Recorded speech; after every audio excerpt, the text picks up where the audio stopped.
Sekarang masuk ke bab 2, bab yang menerangkan tentang niat. So, dibuka kitabnya langsung. Yang belum lancar pakai Arab Pegon bisa pakai Latin dulu. Yang udah lumayan lancar nulis Arabnya bisa nyobain pelan-pelan. Bismillahirrahmanirrahim. Faslun, ari ieu eta hiji fasal. Faslun, ari ieu eta hiji pasal. Faslun utawi iki iku fasal suwiji-wiji. Finniyati anu tetep dina martelakeun niat. Finniyati anu tetep dina martelakeun niat.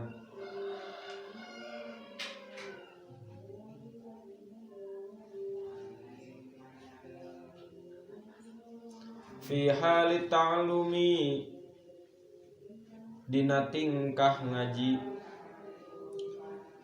Fi hali ta'allumi dina tingkah ngaji.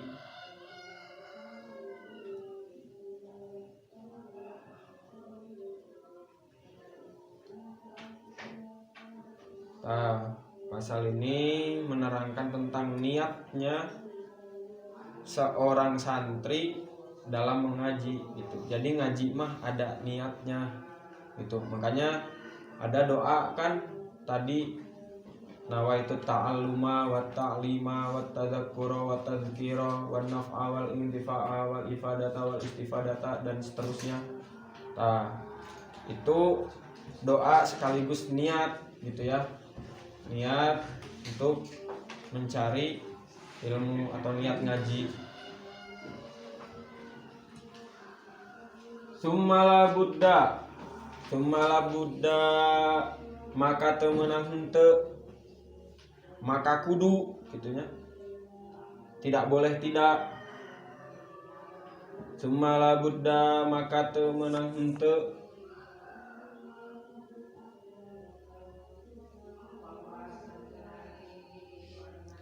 lahu katolibul ilmi kasantri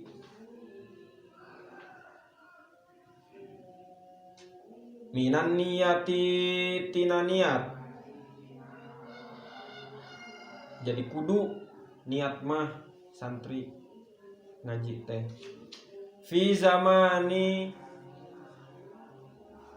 dina zaman, fi zamani dina zaman, ta'allumil ilmi neangan ilmu, ta'allumil ilmi neangan ilmu. Izin niyatu karana ari niat,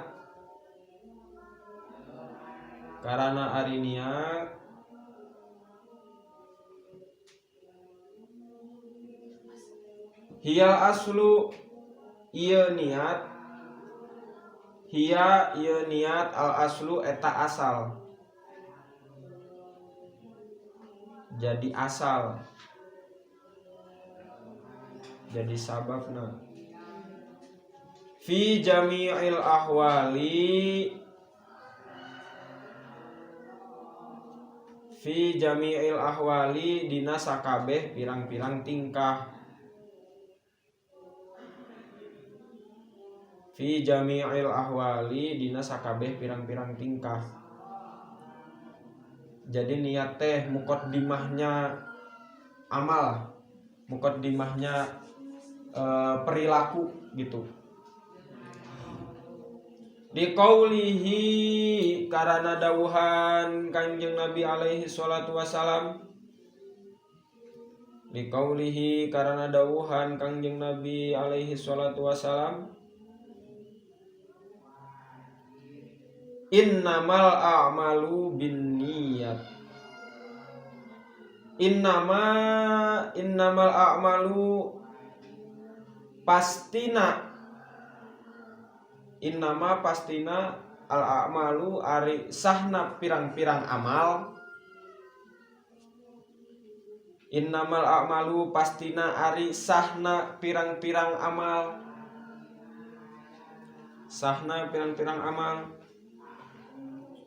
bin niyati eta tetep kalawan niat.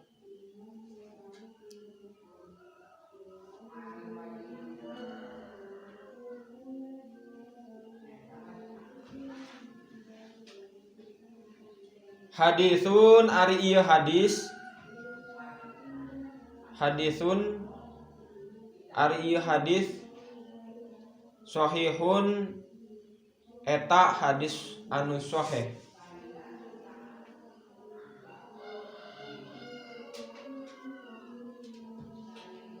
Hadisun utawi iki hadis sahihun iku hadis kang sahih. Nah, jadi kata Kanjeng Nabi innamal a'malu binniyat ini biasanya kalau di NU itu jadi hadis andalan gitu ya.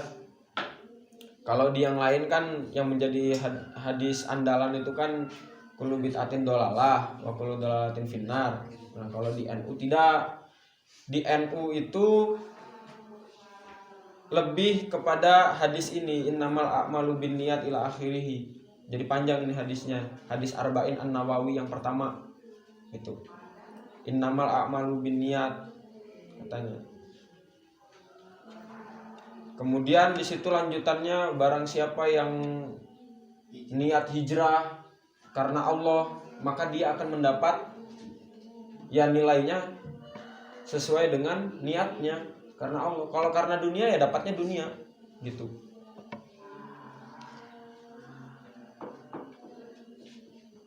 Wa Rasulullah sallallahu alaihi wasallam jeung katampi ti Kangjeng Nabi.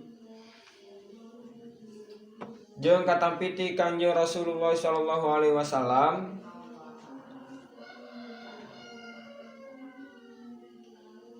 kam min amalin mang pirang-pirang tina amal. Kam min amalin mang pirang-pirang tina amal. Ya tasawwaru anu mangrupakeun ieu amal, rujuk ya ke amalin. Anu mangrupakeun ieu amal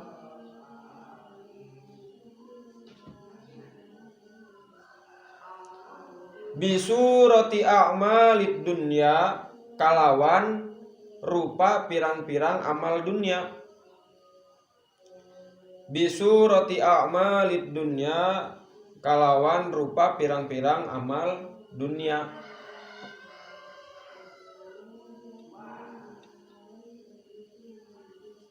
Wa yasiru jeung jadi ieu amal. Wa yasiru jeung jadi ieu amal bihusnin niyati kalawan sabab alus na niat. Bihusnin niyati kalawan sabab alusna niat.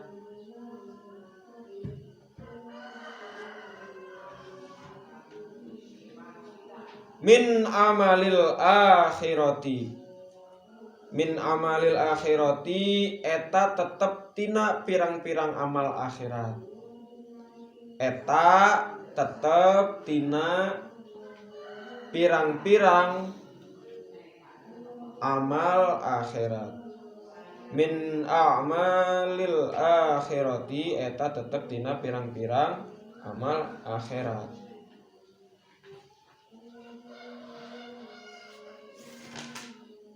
Nah, kata Kangjeng Nabi, ketika kita melakukan suatu perkara, suatu amalan, yang amalan itu sebetulnya sifatnya dunia. Contoh, makan, minum, tidur, eta teh dunia. Tapi karena bagusnya niat, bisa jadi nilainya amalan akhirat. Yang sudah pernah saya jelaskan. Makan, minum, tidur, niat menjalankan perintah Allah. Da manusia diciptakan mah da kudu dahar, kudu nginum. Tapi ulah ayeuna nya puasa gitu. Nah, kalau kita niatkan itu karena perintah Allah, maka tetap pada akhirnya itu akan menjadi nilai akhirat, jadi amalan akhirat eta teh. Kalau tidur sok kan tarunduh ya ayeuna tarunduh. Tidur tapi nanti tidurnya mah ulah ayeuna. Tidur sebelum ya sambil baca doa, setelah baca doa atau sebelum baca doa niatin, ya Allah saya tidur dengan niatan supaya nanti bangun itu saya bisa lebih giat ibadahnya. Jadi selama kita tidur teh berpahala. Kan kontroversi tuh, tidurnya orang berpuasa itu pahala. Oh sarewe tong salat gitunya. Ti saur nepi ka buka deh gitu. Paeh sugan gitu. Tidak ya, maksudnya tidur itu ya secukupnya.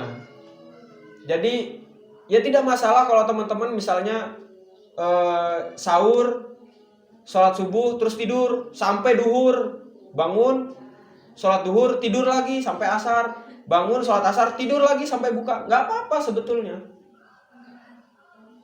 Kalau dikhawatirkan ketika kita dalam keadaan sadar kemudian kita maksiat atau puasa jadi batal, tenang naon, bisa jadi nilai ibadah eta ge. Tapi mumpung bulan Ramadan, ya kan? Sedikitkan tidur, banyakin ibadah gitu. Ya ibadah naon we, mau baca Quran, mau sholat duha, sholat mutlak, mangga asal waktunya tepat kalau sholat mutlak gitu. Terus mau ngepel, gegeroh, cuci piring, itu juga ibadah gitu, ibadah sosial gitu. Kalau Gus Mus di judul bukunya kan soleh ritual, soleh sosial. Jadi harus berimbang dua-duanya teh. Ya harus secara spiritual harus soleh, secara sosial juga harus soleh. Nah itu, jadi bisa bernilai ibadah gitu. Nah, tapi ada juga di sini seterusnya ya. Wa kam min amalin, jeung mang pirang-pirang tina amal. Nah, biar singkat gitu ya, nggak njelimet lagi maknanya. Udah samain yang di atas kan ada. Wa kam min amalin sama kan. Jeung mang pirang-pirang niat. Ya tasawwaru anu mangrupakeun ieu amal bisu roti a'mali kalawan rupana pirang-pirang amal al-akhirati akhirat gitu. Jadi amalan akhirat gitu ya, rupanya amal ini teh. Summa yasiru terus jadi ieu amal, summa yasiru terus jadi ieu amal min amalid dunya eta tetep tina pirang-pirang amal dunia. Bisu in niyati kalawan sabab gorengna niat gitu. Bisu in niyati kalawan sabab gorengna niat gitu. Tah ada juga amalan akhirat yang kemudian menjadi nilainya amalan dunia gitu. Karena apa? Jeleknya niat. Contoh, hayang sholat duha. Sholat duhana di depan banyak orang. Yang cowok di depan santria, biar santria teh tertarik, niatnya teh gitu. Tah itu teh apa amal yang sedang dilakukan itu sebetulnya amalan akhirat. Sholat duha, ya kan? Tapi nilainya itu menjadi amalan dunia. Karena niatnya apa? Niatnya biar dipuji orang, biar lawan jenis tertarik kepada kita. Kayak gitu. Si Obin. Nah, jadi kayak gitu. Niatnya jadi jelek gitu. Mau nyantri, mau sekolah, biar dipuji gitu ya, biar dapat pacar, tah ulah eta teh. Kade. Nah, dari niat ini amal kita dipertaruhkan. Apakah nanti akhirnya husnul khotimah atau su'il khotimah? Gitu. Nah, jangan sampai kemudian amal kita itu menjadi hilang nilainya. Gitu. Lanjut ya. Wayang bagi jeung penting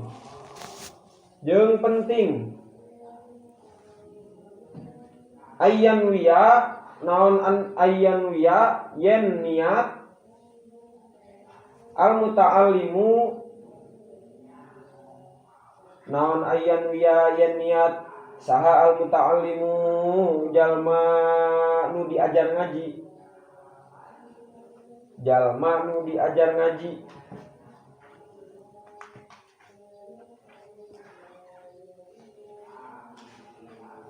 Bitolabil ilmi kalawan niat nyuprih ilmu.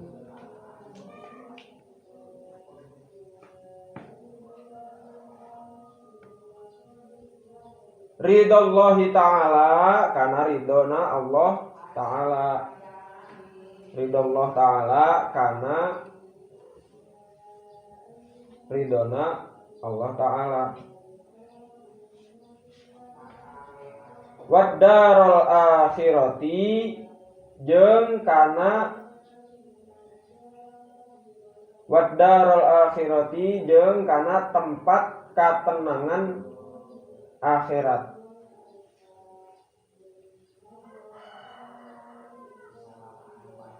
Waddarul akhirati jeung kana tempat katenangan akhirat. Niat yang pertama niat ya kudu diniatannya ti ayeuna. Yang pertama kita teh mencari ilmu itu supaya kita mendapat ridho Allah. Eta Allah teh suka kepada orang-orang yang berilmu gitu, yang kemudian beramal soleh gitu. Yang pertama kita niat mencari ridho Allah.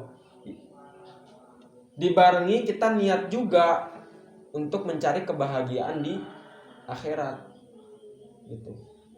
Karena kata Kangjeng Nabi juga tidurnya orang berilmu itu, tidurnya orang yang ahli fikih itu lebih utama daripada ibadahnya orang bodoh, sholatnya orang bodoh gitu, 1000 orang bodoh gitu. Itu lebih utama tidurnya orang ahli fikih ya, karena itu tadi dia tahu niatnya gitu, jadi bernilai ibadah. Wa izalatal jahli jeung ngaleungitkeun kabodohan. Wa izalatal jahli jeung ngaleungitkeun kabodohan. Pikeun saha an nafsihi tina awakna muta'allim. An nafsihi tina awakna muta'allim atau awakna santri.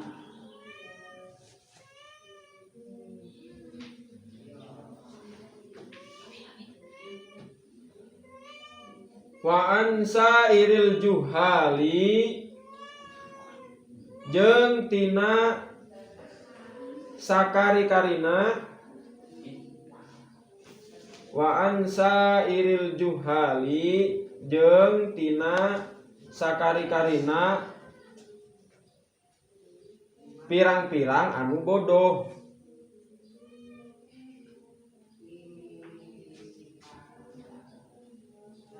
Pirang-pirang anu bodoh.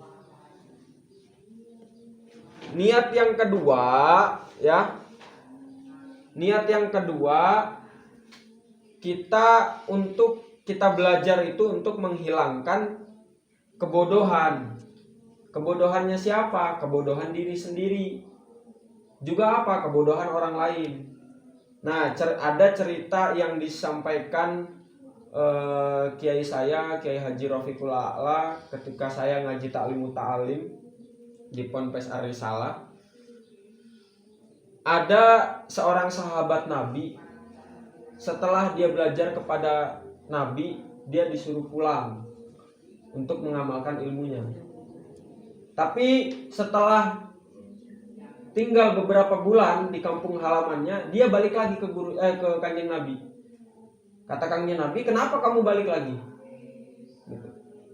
Kanjeng Nabi, masyarakat di tempat saya bodoh-bodoh semuanya, terus nggak mau ngaji, gitu. Pada bodoh. Gitu. Kata Kanjeng Nabi apa?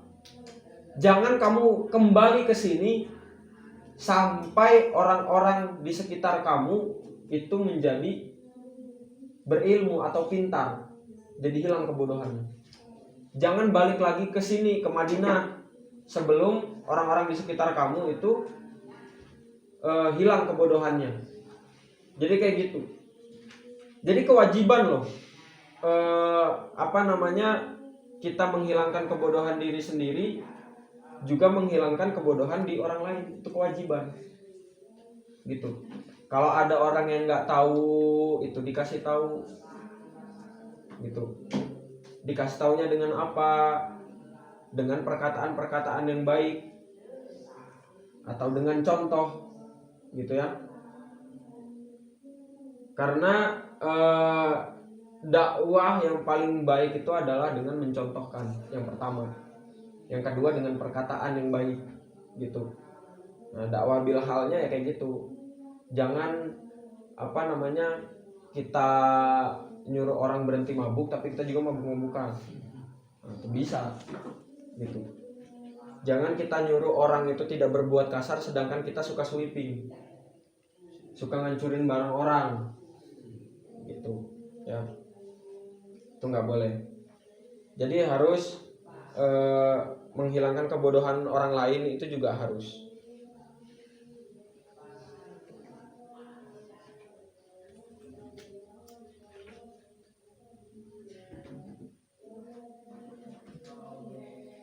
Tarunduhnya sok mau diapain biar nggak tunduh? Oh, di push up. Tapi ya kalau ngopi sok, badai ngopi mah enggak. Tapi gini, saya tuh dulu pas nyantri juga sama sih. Kalau ngaji tuh, apalagi ngaji pada subuh, itu pasti tidur, kecuali pas jadwalnya paman. Kalau udah paman yang ngajar itu, saya biasanya kan letternya L. Kalau yang santriah tuh si hijabnya letternya L, saya biasanya di belakang, jadi nggak kelihatan sama kiainya di depan. Saya paling belakang, tidur di belakang. Cuma kalau paman saya tuh selalu dipanggil, Adi mana Adi, dicariin, Adi mana Adi, nggak man di belakang, ke depan, paling depan saya, gitu, nggak boleh tidur. Tapi betul teman-teman, sekarang tahan ngantuknya, karena ketika teman-teman nahan ngantuknya itu pahalanya gede banget. Kamu bulan Ramadan ya, gitu. Tapi tong ngajakeun. Itu saya juga semalaman belum tidur. Jujur semalaman belum tidur. Baru rep, udah kebangun lagi, harus ronda di masjid kan. Ada gerak-gerik yang mencurigakan gitu. Biasanya kalau udah kayak gitu tuh nggak lama sih ada kejadian di Ciraten. Tahan ya ngantuknya. Atau mau akidatul awam lagi?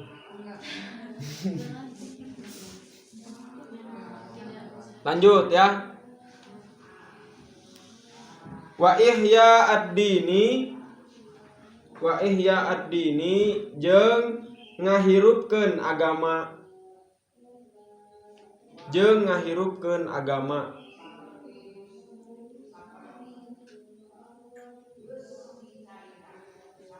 Wa ibqa al-islami jeung netepkeun agama Islam.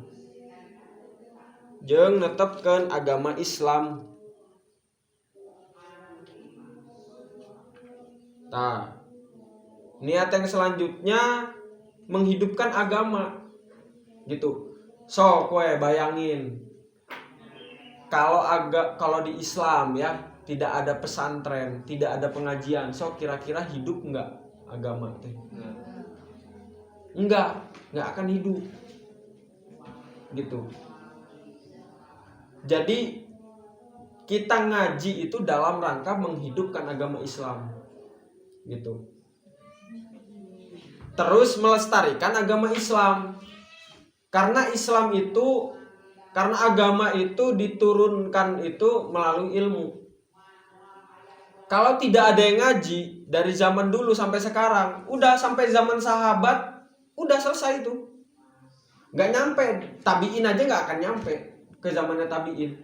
Kalau pada saat itu sahabat itu tidak mengajarkan kepada tabiin juga tidak mengaji kepada sahabat, gitu. Jadi saling belajar ngaji, ada majelis-majelis ilmu, gitu. Yang kemudian agama itu hidup dan tetap ada sampai sekarang, gitu. Nah, kan ini sekarang berapa Hijriah itu tahunnya 1442 ya. Kan ada satu riwayat katanya sampai 1500 ya. Berarti berapa tahun lagi? 58. 58. Berarti 58. Kok 58? 58 ya benar. 58 tahun lagi kiamat cenah. Itu cenah ya mah. Cenah. Tapi kalau saya gitu ya, selama pesantren itu masih ada, kiamat nggak akan terjadi, diundur deh kiamat nama. Kedai kiamat teh. Salah satu tanda kiamat itu kalau azan itu sudah tidak ada, sudah tidak berkumandang, gitu. Kalau santri kalau masih ada pesantren, azan itu pasti masih ada, gitu. Apalagi pesantrennya NU, gitu. Nggak tahu yang lain ya. Kalau pesantrennya NU pasti masih ada adzan, gitu. Selama masih ada orang yang mengucapkan 2 kalimat syahadat, kiamat mah di-cancel keheula kiamat mah, gitu. Malaikat Israfil ulah waka gitu ditiup trompetna. Nyoba judi heula. Can digawe. Malaikat Israfil itu tugasnya bukan hanya niup trompet. Menurunkan hujan itu termasuk tugasnya Malaikat Israfil. Termasuk job desk-nya. Gawe tapi kaya lagi gitu. Malaikat Jibril setelah Nabi dan Rasul itu sudah selesai tugasnya, apakah pensiun? Tidak. Ada tugas yang lain, apa? Mencabut malunya, rasa malunya, bukan kemaluan ya. Rasa malunya. Tak kieu we tetunduhnya. Mencabut rasa malu dari seseorang.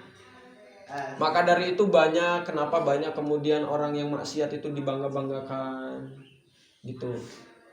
Kalau lihat di IG, di TikTok gitu ya, itu yang ngeprank gitu, itu kan rasa malunya udah nggak ada, rasa malunya itu udah nggak ada, gitu.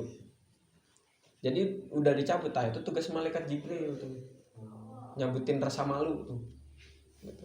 Makanya hati-hati. Maka beruntunglah Anda ketika masih punya malu, gitu. Cacing masa gitu. Lanjutnya. Fa inna karana sanyanyana karena sesungguhnya bako al-islami netepkeun agama Islam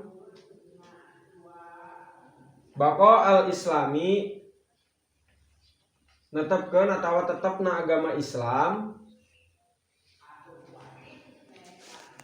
bil ilmi eta tetep karena ilmu, eta tetep karena ilmu atau ku ilmu ya. Nah jadi tetapnya Islam itu ya karena ilmu tadi gitu.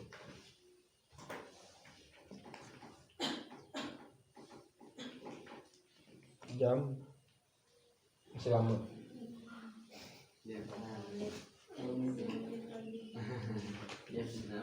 Kapan beresnya ya? Tah, dikit lagi. 2 menit lagi. Wala yaswihu jeung henteu sah. Wala yaswihu jeung henteu sah. Naon az-zuhdu zuhud tapa gitu nya. Tapa atau zuhud. Wat taqwa jeung takwa. Kalau pakai simbol mah cepat tuh. Wat taqwa jeung takwa ma'al jahli sarta bari bodoh. Sarta bari bodoh. Jadi nggak sah zuhud takwa teh bari bodoh gitu, dalam keadaan bodoh. Takwa mah meninggalkan semua larangannya ya, melaksanakan semua yang diperintahkan. Kalau kita nggak punya ilmu, kita nggak tahu caranya bagaimana menghindari yang dilarang, bagaimana menjalankan yang disyariatkan gitu. Zuhud juga gitu. Kata yang di bab 1 itu kan, zuhud itu salah satunya yang paling utama itu adalah meninggalkan perkara yang subhat, yang tidak jelas asal usulnya, iya haram atau halal gitu, tidak jelas. Nah itu pakai ilmu fikih jual beli gitu, seperti itu. Wa ansyada jeung parantos ngarang siiran. Wa ansyada jeung parantos ngarang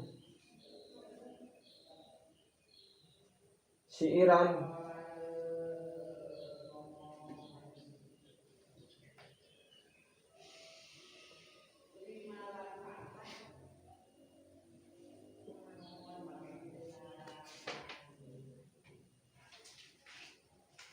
Oh menukil ieu mah nya ngadatangkeun, lain mengarang. Jadi bukan Syekh Burhanuddin yang membuat, tapi menukil. Saha asy-Syekhul Imamul Ajallu Burhanuddin, Syekh Imam Al-Ajallu Burhanuddin, Shahibul Hidayati anu kenging hidayah.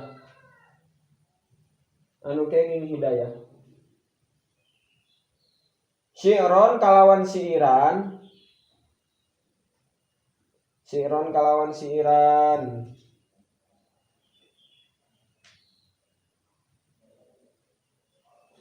Liba'dihim karangan sapalihna ulama.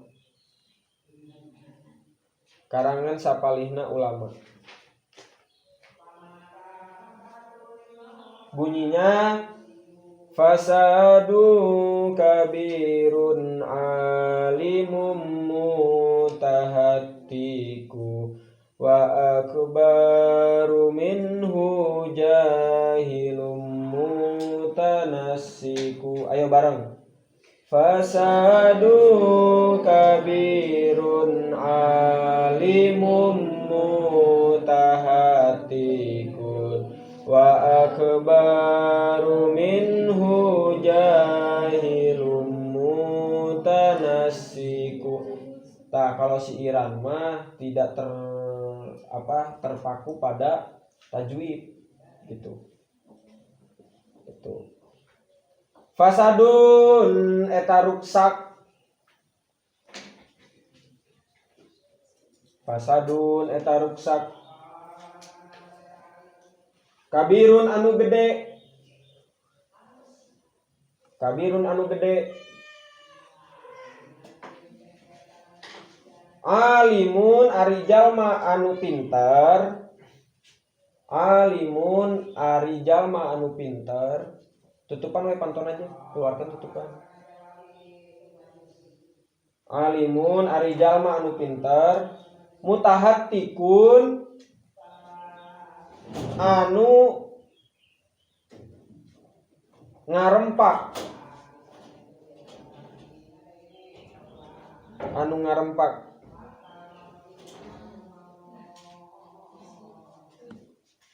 Anu bodoh, anu cicingan gitu nya. Sungguh sebuah kerusakan yang amat besar ketika seorang yang berilmu atau yang pintar itu kemudian diam gitu ya. Orang pintar diam, sok tingali dina medsos ayeuna. Rata-rata yang berbicara itu orang yang pintar atau orang yang bodoh? Yang bodoh. Nah, itu. Di situ kemudian dilanjutkan wa akbaru jeung leuwih gede. Wa akbaru jeung leuwih gede, lebih besar lagi. Minhu tinimbang alimu mutahatikun, dirujuk ya. Minhu tinimbang alimu mutahatikun.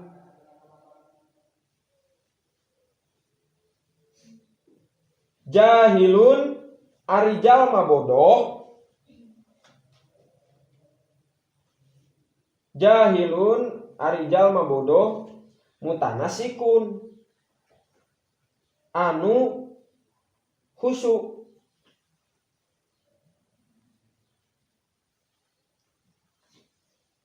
Anu khusyuk. Tadi kata Elisa, yang berbicara mah kebanyakan orang bodoh tapi so pinter. Ada orang bodoh tapi khusyuk katingali nama gitu. Ini tuh tahun berapa ini ada syair ini, udah jauh dari zaman kita. Tapi sekarang kejadian gitu. Orang pintar banyak yang diem, orang bodoh yang sok pintar itu banyak bicara. Kata leluhur Indonesia juga kan dalam peribahasa, tong kosong nyaring bunyinya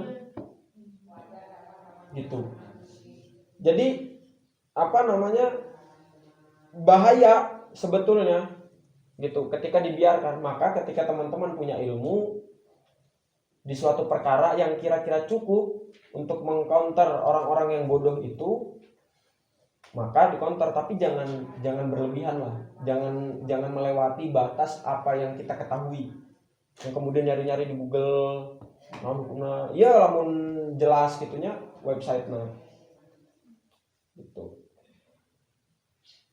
Terus dilanjut, huma fitnatu fil alamina azimatun liman bihi ma fi dinihi yatamassaku. Huma fitnatun ari ieu alim mutahatikun jeung jahil mutanasiku. Huma eta tadinya huma ari ieu tadi rujuk tadi yang alimu mutahatikun sama jahilum mutanasikun. Eta fitnatun jadi fitnah. Eta fitnatun jadi fitnah. Fil alamina di alam kabeh.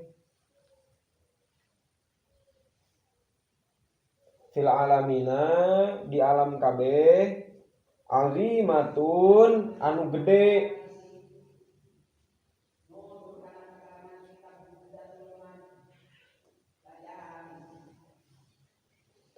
liman kajalma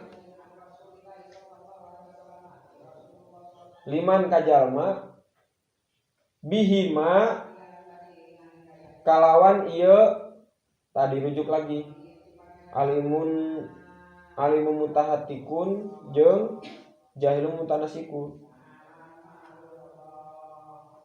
bihima kalawan duanana tadi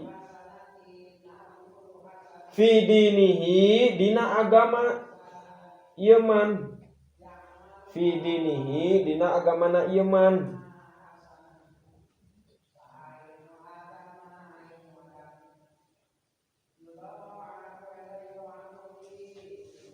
ya tamasaku anu nyekel ieu man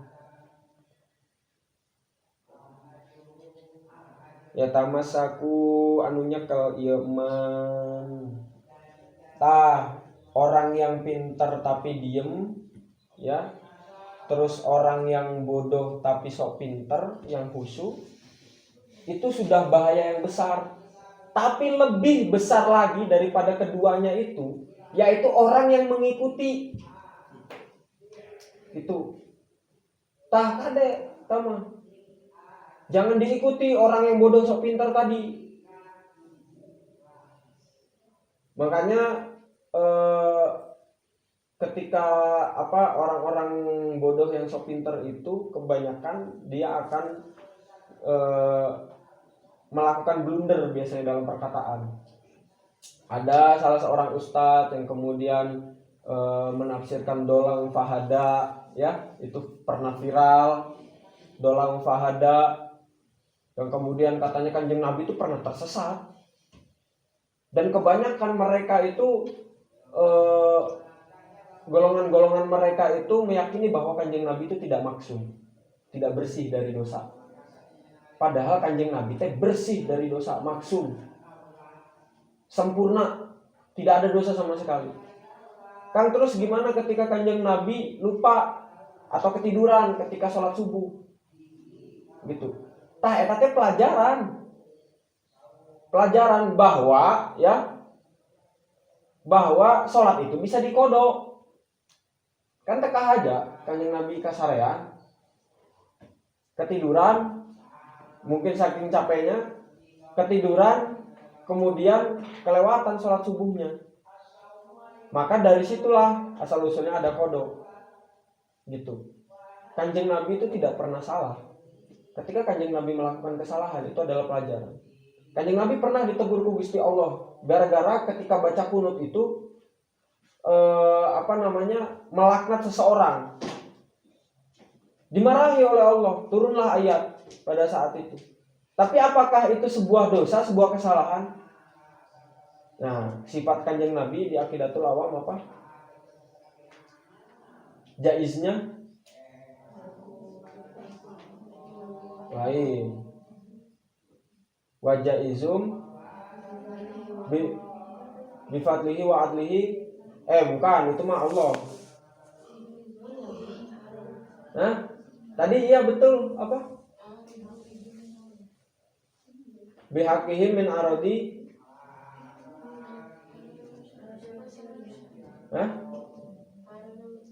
Apa sob? Jadi sifat jaiznya Kanjeng Nabi itu dia sama dengan manusia yang lain. Jaiznya satu itu, dia sama dengan manusia lain. Ya bisa lapar, ya bisa haus, ya bisa ngantuk, ya bisa lupa, gitu. Itu jaiznya, gitu. Tapi dari segi dosa atau tidaknya Kanjeng Nabi itu tidak pernah berdosa. Ketika Kanjeng Nabi ditegur oleh Allah, turunlah ayat itu, kemudian itu menjadi pelajaran bagi semua umat Islam bahwasannya kita tidak boleh mendoakan yang jelek. Padahal pada saat itu Kanjeng Nabi itu sakit hati banget karena sahabat yang beliau delegasikan untuk mengirimkan surat dibunuh. Bukan Hamzah. Hamzah mah? Bukan Hamzah. Itu kemudian dibunuh ketika mengantarkan surat, itu dibunuh. Jadi nggak kembali. Dibunuhnya itu oleh orang yang munafik. Kemudian Kanjeng Nabi itu berdoa ngelaknat orang munafik itu. gitu. Nah kata Allah nggak boleh gitu. Nah itu pelajaran akhirnya. Sebenci apapun kita kepada seseorang gitu ya, tidak boleh kita doakan yang buruk gitu. Doakan we dapat hidayah, karena doa itu bisa kembali kepada kita sendiri gitu. Itu ya, wallahu a'lam bishawab.